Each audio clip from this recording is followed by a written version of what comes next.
सीताराम। श्री राम श्री सीताराम। बोलिए सियावर रामचंद्र की जय। लोकाभिराम राड रंग धीरम राजीव नेत्रम रघुवंशनाथम कारुण्य रूपं करुणाकरतो श्री रामचंद्रम शरणं प्रपद्ये। बोले सियावर रामचंद्र की जय। सबका बहुत बहुत स्वागत है। ये जो सत्र है इसमें यात्रा है। एक यात्रा ये है जो आप करके यहाँ आए हैं, एक यात्रा और है जो शब्दों से है, मंत्रों से है, जिससे कथा आप तक पहुंचती है। राम ही केवल प्रेम प्यारा, जान ले सो जान नहारा। राम के लिए एक ही शब्द है और वो है प्रेम। राम को जानने के लिए अनुराग होना बहुत जरूरी है। आप बहुत तपी हैं, योगी हैं, लेकिन ठीक है, वो अपनी जगह है। लेकिन अनुराग के बगैर, प्रेम के बगैर जानना या समझना, वहां तक पहुंचना बहुत दूरी है। जो हमारे साथ आज इस सत्र में मौजूद हैं, ये वही लोग हैं जो रास्ता बताते हैं, रास्ता दिखा सकते हैं, और वहां तक पहुंचना हमारा अभीष्ट है। आचार्य मिथिलेश नंदनी शरण जी, आध्यात्मिक विचारक, हमारे साथ मौजूद हैं। मानस मर्मज्ञ, मानस की पंक्तियां, और वो जो ऐसी कथा जिसको कि पूरी दुनिया में गा गा के गाया जाए, बताया जाए, ऐसी मानस की पंक्तियों के साथ वो यात्रा यहां इस वक्त प्रारंभ होगी। स्वामी प्रणवपुरी जी महाराज, महाकाल लोक उज्जैन से आप आए हैं, सॉफ्टवेयर इंजीनियर भी हैं। तमाम सारी यात्राएं हैं जो यहां, यात्राओं का जो संगम है यहां पर मौजूद है, और सारे बड़े विशेषज्ञ लोग यहां पर मौजूद हैं। मैं आचार्य मिथिलेश नंदनी शरण जी को कहता हूं कि जहां से मैंने एक पंक्ति उठाई वहां आपके पास सागर है। मैंने कहा राम ही केवल प्रेम प्यारा, जान ले सो जान नहारा। जी महाराज। सुंदर पंक्ति आपने रख दी है। ये सूत्र है भगवान श्री राम की ओर बढ़ने का। भगवान का अपना जो नाम है श्री राम, उस राम शब्द की मूल क्रिया ही प्रेम से जुड़ी हुई है। उसका तात्पर्य यही है व्याकरण में, क्रीड़ा के अर्थ में, उल्लास और उत्साह के अर्थ में। पर एक महत्वपूर्ण शब्द है उस पंक्ति में जुड़ा हुआ जो आपने कहा है, राम ही केवल प्रेम प्यारा। ये एक घोषणा है, श्री राम के विषय में एक प्रतिज्ञा का उद्घोष है। प्रेम तो संसार में सर्वत्र देखा जाता है, फिर ऐसा कौन सा प्रेम है जो श्री राम के लिए प्रिय होता है और हमें श्री राम की ओर ले जाता है। संसार का जो नाम रूप का ये अनंत विस्तार है, ये सारा ही प्रेम से भरा हुआ है। पर इस प्रेम की कोई एक ऐसी उत्कृष्ट प्रजाति है जो जीव को ईश्वर के सम्मुख कर देती है, और प्रेम की उस प्रजाति को अभिव्यंजित करते हुए गोस्वामी पाद ने कहा, प्रेम मात्र नहीं, केवल प्रेम। और आगे उसका विस्तार करते हुए एक दोहे में कहा, नहीं केवल प्रेम, केवल कहने से स्पष्ट नहीं होता हो, ऐसा प्रेम जो आपको कैवल्य की अवस्था में ले जाए, ऐसी प्रीति जहां श्री राम के अतिरिक्त कुछ भी और शेष नहीं रहे, मात्र श्री राम की ही प्रतीति शेष रहे। मैं गोस्वामी जी के एक दोहे से इस बात को आपकी इस पंक्ति का विस्तार देता हूं, जिसमें वो कहते हैं कि बने तो रघुबर से बने, के बिगड़े भरपूर, तुलसी बने जो औरते, ता बनबे पे धूर। हम संसार में जिससे भी हित सद है उससे प्रीति करने को प्रस्तुत हैं, तो यह प्रीति हमें श्री राम से नहीं जोड़ती है। जब ऐसी प्रीति श्री राम से हो कि संसार शून्य हो जाए, ऐसी प्रीति जगह कि संसार में किसी और पदार्थ की कामना शेष नहीं रहे, तो वह पंक्ति घटित होती है जो आपने पढ़ी है, राम ही केवल प्रेम प्यारा। और जिनको श्री राम से प्रेम हुआ है, वे विभीषण हों, वे सुग्रीव हों, वे वानर भालु हों, उन्होंने बाकी सब कुछ छोड़ दिया है, केवल श्री राम का वर्ण किया है, क्योंकि भगवान कैवल्याधिपति हैं। एक बड़ी मशहूर कहावत है इंग्लिश में, जो अपने जीवन में ईश्वर को दूसरे स्थान पर बिठाता है, वो असल में उसे विस्थापित करता है, क्योंकि मनुष्य के जीवन में परमात्मा सदैव प्राथमिक है, कभी द्वितीयक नहीं हो सकता है। तो जो श्री राम को प्रेम करता है, संसार की बाकी सारी अतृप्तियां, आकांक्षाएं, कुंठाएं उससे निवृत्त हो जाती हैं। श्री राम को पाने के बाद कुछ और पाना शेष नहीं रह जाता। महाराज जनक के दूतों ने झलक भर देखी है राम जी की और अयोध्या आए हैं संदेश लेकर के। महाराज दशरथ ने उनसे पूछा है, हमारे बच्चे कैसे हैं, तुमने देखा है? एक निगाह जिन दूतों ने श्री राम को देखा है वो कहते हैं, महाराज हमने देखा है और उस देखने का प्रभाव ऐसा है कि देव देख तव बालक दोऊ अब न आंख तर आवत को। हमने ऐसे देखा है उनको कि अब और किसी को देखने की लालसा हम में शेष नहीं रही है। महाराज जी फिर प्रश्न ये एक और खड़ा हो जाता है, और इसको ऐसे ही मतलब इसको सिर्फ पत्रकार की दृष्टि से नहीं, जो मानस को पढ़ते हैं, और सवाल इसलिए प्रश्न इसलिए कि लोगों को वो अंतर वो भेद स्पष्ट हो। तो शूर्पणखा ने भी तो राम को देखा, बहुत अच्छी बात है, वो भी तो प्रेम ही था। उन्होंने कहा कि मैं आपको पाना, उन्होंने कहा कि मैं तो पाना चाहती हूं, तुम पुरुष न मम सब नारी, तो तुमसे जैसा ना तो कोई पुरुष है और ना मेरे जैसी नारी, तो प्रेम तो वहां भी है, तो फिर वह भेद कैसा है? यही पंक्ति है जिसके रहस्य में आपको जाना है। शूर्पणखा को श्री राम से जो प्रीति हुई है, यद्यपि वह राक्षस भाव होने के कारण उसकी चेतना कुंठित है, लेकिन इतनी बात तो उसे भी समझ में आ गई है कि महाराज हम जिसको पुरुष कह करके समझ रहे हैं वो असल में आप पुरुष नहीं हैं, पुरुषोत्तम हैं, और मैं जो अपने को नारी कहकर प्रकट कर रही हूं, मैं नारी नहीं हूं, मैं राक्षसी हूं, मैं बन करके नारी आई हूं। तो हम दोनों में क्या समता है? कहा जैसे आप पुरुष नहीं हैं पर अपनी कृपा के वशीभूत पुरुष बन करके विचरण कर रहे हैं, माया मनुष्यो हरि कहा गया है। हाँ। ऐसे वो कहती है कि मैं भी नारी नहीं हूं, मैं नारी बन करके यहाँ माया से विचरण कर रही हूं। आपने भी माया को अधिग्रहित करके उसके बल पर पुरुष का वेश धारण किया, मैंने भी माया का ही उपयोग करके स्त्री का वेश धारण कर लिया है, तो मैं आपकी कृपा की पात्र हूं। लेकिन शूर्पणखा का प्रेम में एक पंक्ति में आपको महर्षि वाल्मीकि की ओर ले जाऊंगा, क्योंकि गोस्वामी जी महाराज बिना उनके प्रसाद के अपने अर्थों को व्यक्त नहीं करते। केवल मानस न देखें, शूर्पणखा को देखें कि श्री राम के सामने आकर प्रणय निवेदन करके, अपराध करके, जानकी जी पर हिंसा की चेष्टा करके, नाक कान कटवा करके जब रावण के सम्मुख पहुंचती है, तो एक स्त्री किसी पुरुष के द्वारा विरूपित की गई है, तो कह सकती थी कि ये असभ्य हैं, ये दुराचारी हैं, इन्होंने कुचेष्टा की है, इन्होंने मेरे साथ अत्याचार किया है। पर आप देखिए भला कि शूर्पणखा परिचय क्या देती है। तरुणो रूप संपन्नो सुकुमारो, वे दोनों किशोर बड़े सुकुमार हैं जिन्होंने हमारी नाक कान काट लिए हैं। कौन मानेगा ये कि जिसके हाथों नाक कटा के आए उसको सुकुमार कहें? और महाबलो पुंडरीक विशालाक्षो, कमल नेत्र हैं, चीर कृष्णा जिनांबरो, पुरुष के द्वारा अत्याचार सह करके आई हुई स्त्री कह सकती थी कि उनके भीतर कोई चारित्रिक दोष है, पर वो कहती है फलमूलाशिनौ दान्तौ तापसौ ब्रह्मचारिणौ, फल मूल खाने वाले, मन और इंद्रियों पर नियंत्रण रखने वाले, वो दोनों ब्रह्मचारी हैं। ये शूर्पणखा प्रथम दृष्टि में श्री राम को देख करके समझ गई है, उनको ये बिना प्रेम के समझ में आने वाला नहीं है। प्रणव जी, बहुत सुंदर आपने चर्चा प्रारंभ की। राम ही केवल प्रेम प्यारा।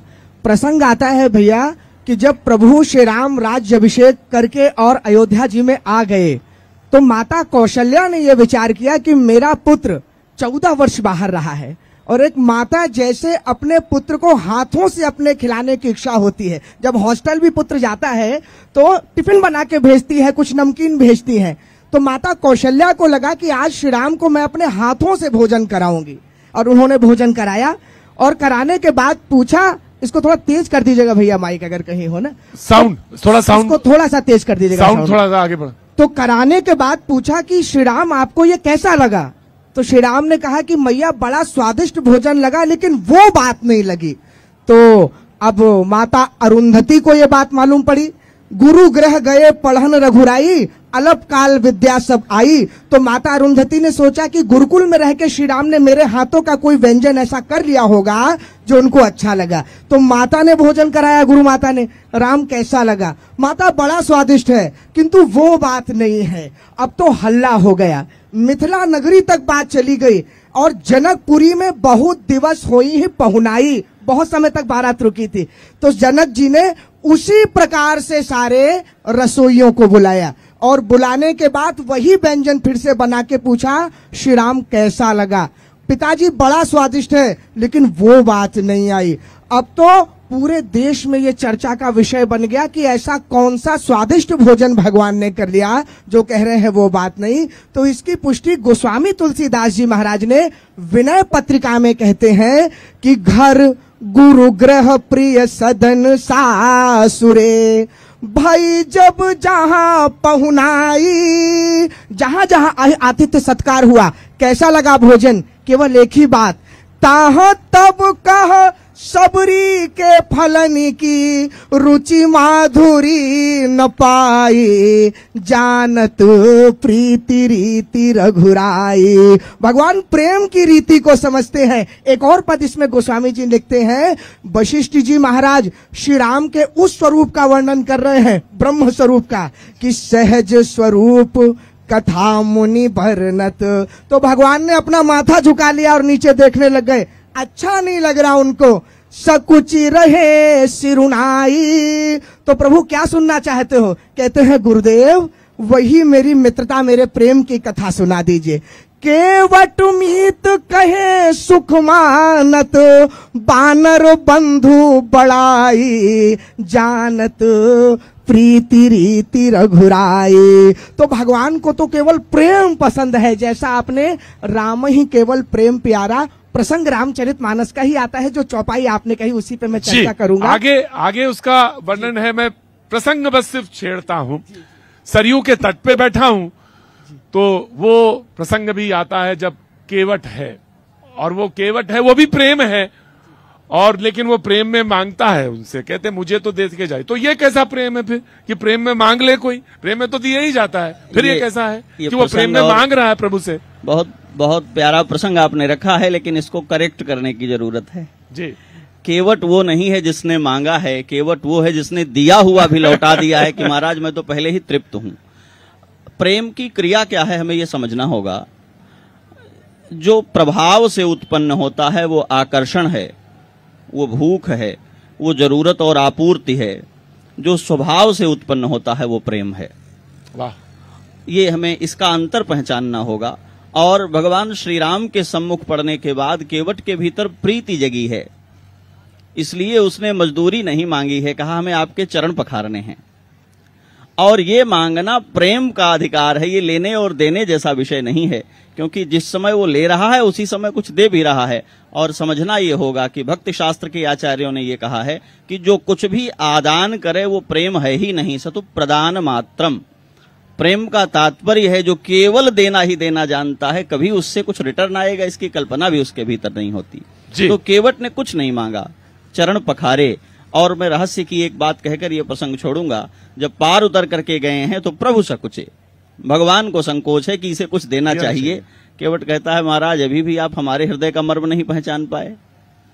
यदि मैं आपका प्रेमी ही हूं तो क्या लेना देना शेष रह गया है? कुछ नहीं चाहिए। और एक निर्धन केवट जिसने कहा था कि मेरे घर में पात भरी सहरी सकल सुत बारे बारे, घर में पत्तल भर मछली है, छोटे छोटे बच्चे हैं, कोई दूसरी आजीविका नहीं है, इसी नाव के सहारे परिवार पालता हूं, वो कहता है मुझे मजदूरी नहीं चाहिए। लेने वाला अकेला, देने वाले तीन, बहुत कीन प्रभु लखन सिय, नहीं कछु केवट ले। तो जब उसने कुछ नहीं लिया तो भगवान ने क्या दिया?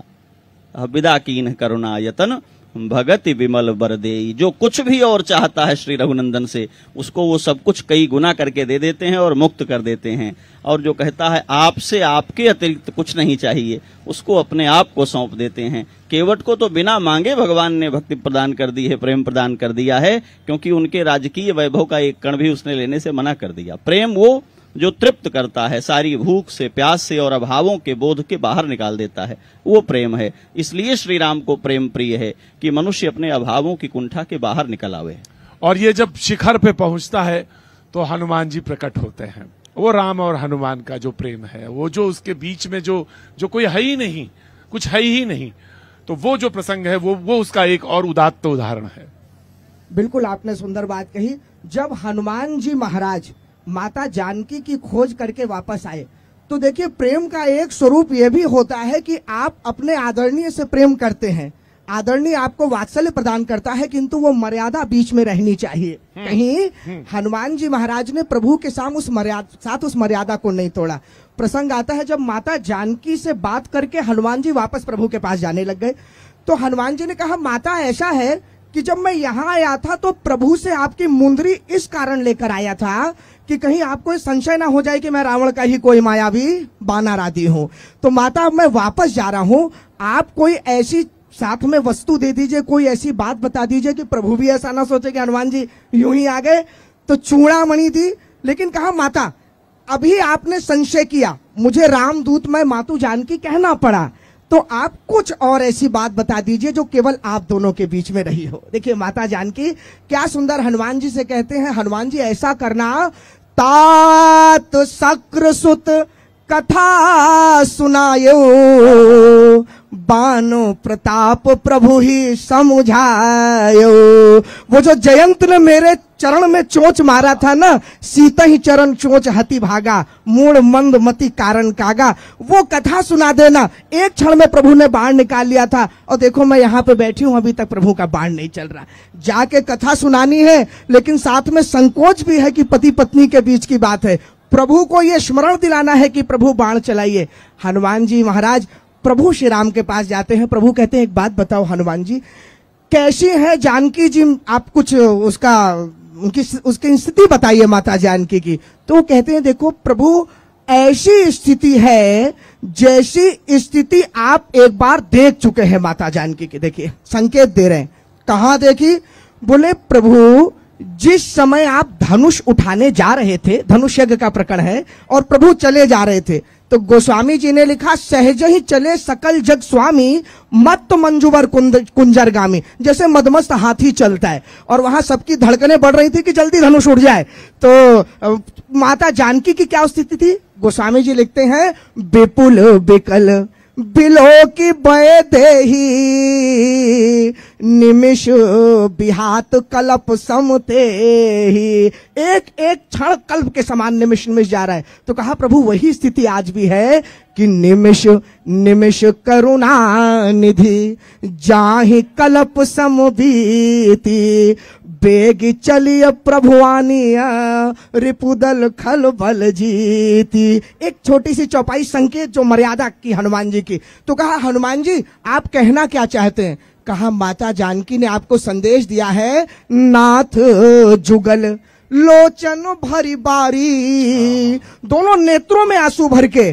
तो हनुमान जी से प्रभु श्याम ने कहा, अरे एक बात बताओ, सभी दोनों आंखों से रोते हैं, कौन है ऐसा जो एक आंख से रोता है? हनुमान जी का नहीं प्रभु, एक ऐसे सज्जन हैं जिनकी आपने एक आंख फोड़ दी है, याद करिए। वो एक नयन करी तजा भवानी, आप स्मरण करिए। तो बचन कहे कछु जनक कुमारी।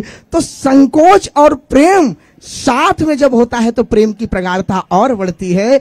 प्रसंग तो इतने हैं जो भैया ने उठाया, लेकिन समय के सच ये है कि प्रेम का एक और उदात्त उदाहरण ये है कि कथा वही है, कहने वाले भी सब वही हैं, सुनने वाले भी सब वही हैं, लेकिन प्रेम देखिए सारे मर्मज्ञ के सामने बैठे हैं, सारे प्रसंग जानते हैं, लेकिन फिर भी सुनने के लिए आतुर हैं। यह भी एक प्रेम का उदाहरण है। जी हम लोग ऐसे अवसर पर अयोध्या में बैठे हैं जी। ये मार्गशीर्ष शुक्ल पक्ष है और कल हमारे युगल सरकार का विवाह महोत्सव होना है। आज मटकोर हो रहा है, हमारी श्री किशोरी जी सखियों को साथ लेकर कमला जी का पूजन करने जा रही हैं। हम प्रेम की सारी कथाएं कह दें तो झूठी हो जाएंगी यदि हम इनके युगल के प्रेम की चर्चा नहीं करें। सारी अयोध्या पुष्पवाटिका मना रही है। एक ऐसा प्रेम है श्री राम के जीवन में जो उनकी अभिरामता को प्रकट करता है, जो उनको श्री राम बनाता है और उनकी जो रम्यता है उसको इस लोक पर जाहिर करता है। और वो है महाराज जनक की पुष्पवाटिका में मालियों की अनुमति लेकर के दोनों भाई हाथ में दोना लिए हुए तुलसी पुष्प चुनने गए हैं और पहली बार उनके कान में किसी के पायल की घुंघरूओं की ध्वनि आई है तो सिहर गए हैं। राजकुल में भगवान का प्राकट्य हुआ है तो पहली बार पायल की ध्वनि सुनाई पड़ रही हो ऐसा नहीं है। माताओं ने पालन किया है, कोई बाबा जी के आश्रम से तो निकल कर नहीं आए हैं, लेकिन जब आज उनको सुनाई पड़ती है वो ध्वनि तो गोस्वामी पाद कहते हैं कि कंकन किंकिनी नूपुर ध्वनि सुनी, कहत लखन सन राम हृदय गुनी। बहुत बार घुंघरू सुने हैं, लेकिन आज की इस ध्वनि में जो नशा है इसमें जो मदिरा है मानहु मदन दुंदुभी दीन्ही। और पहली बार ऐसा होता है जब धर्म विग्रह मर्यादा पुरुषोत्तम श्री राम को कोई चीज प्रिय लगी है और उस प्रियता के साथ एक संकोच, एक माधुर्य और लावण्य का ऐसा मिश्रित रूप जिसमें उन्हें इस बात की भी चिंता है कि कहीं ये प्रियता मुझ पर प्रश्न चिन्ह तो नहीं लगा देगी। अपने मन को टटोलते हैं और कहते हैं मेरा मन जो आज तक कभी किसी विषय को लेकर के विकल नहीं हुआ, एक ऐसी प्रीति जो श्री राम को द्रवित करती है, अभिभूत करती है, और भूल जाते हैं कि मेरे साथ मेरा अनुज है। और एक राजकुमारी के सौंदर्य की चंद्रमा के साथ उपमा करने लगते हैं, सराहना करने लगते हैं। और ये प्रेम उनके हृदय में, यही वह प्रेम है जो मानव जीवन को सबसे अधिक आक्रांत करता है, प्रभावित करता है, आकारित करता है और परिवर्तित कर देता है। सामान्यतः यहाँ पूज्य चरण सन्यासी महानुभाव भी विराजमान है, उनके लिए मैं ये बात नहीं कह रहा हूँ। स्वामी जितेंद्रानंद जी महाराज बैठे हैं और सारे संत बैठे हैं, इनको तो किसी और विलक्षण ही वह केवल प्रेम है जो इनको इधर ले आया है।